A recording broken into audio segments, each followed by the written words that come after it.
Шестой центр амбулаторной онкологической помощи открыли в Якутске. Теперь в столице их работает 4 и еще по одному в Мегино-Кангаласском и Мирнинском районах. Центр будет обслуживать жителей Гагаринского округа, Магана и Мархи. И когда он сможет принять первых пациентов, узнавала Сарглана Захарова. Проблема заболеваемости онкологии довольно высока. С начала акции «Онкопоиск» только в Гагаринском округе столицы. Из 1600 проверенных человек положительных результатов было порядка 500. Сейчас в поликлинике округа появилась возможность не только получить консультацию профильных специалистов, но и пройти необходимые процедуры. Есть уже врач-онколог, который ведет прием онкологических больных, и врач-химиотерапевт. И, конечно же, 2 медицинские сестры. Кроме этого, то, что врач-онколог будет вести амбулаторный прием, мы также организовали работу 3 коек дневного стационара, где наши пациенты, нуждающиеся, будут получать химиотерапевтическое лечение. Вот он, стационар на 3 места. Здесь стоят 3 кровати. Здесь будут получать необходимые процедуры онкобольные. Особенность этого центра заключается в том, что здесь все расположено очень удобно, в шаговой доступности. Вот она, процедурная.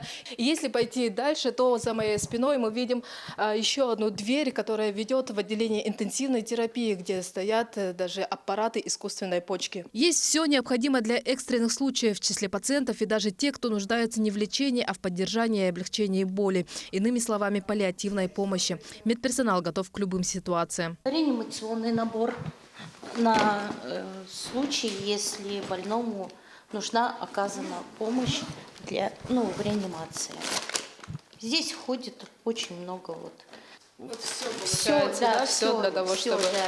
И мешок амбу, все, что нужно для реанимации, здесь находится в этом непосредственно чемоданчике. Есть и такой дорогостоящий аппарат, как инфузомат. Он помогает индивидуально и с предельной точностью настроить время и скорость поступления препарата в организм пациента. Именно по времени должен поступать именно в кровь пациента, чтобы не было нагрузки, чтобы не получился анафилактический шок.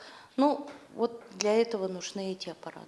Лечение пациенты будут проходить бесплатно. Все медикаменты обеспечиваются по обязательному медицинскому страхованию. И очень большие финансовые средства по Российской Федерации, по республике заложены как раз-таки для того, чтобы мы могли приобретать хорошие, качественные химиопрепараты последнего поколения. К сожалению, в эту группу не вошли пациенты с онкогематологией, и мы ставим вопрос перед Российской Федерацией. Такие же центры планируют в скором времени открыть еще в 3 районах республики – Нюрбинском, Нерюнгринском и Алданском. Именно там они представляют большую значимость, ведь людям за жизненно важными инъекциями приходится ездить за несколько сотен километров в Якутск. Когда центры начнут принимать пациентов, эта необходимость отпадет и медицина станет доступнее. Сарглана Захарова, Илья Сыромятников, Якутск.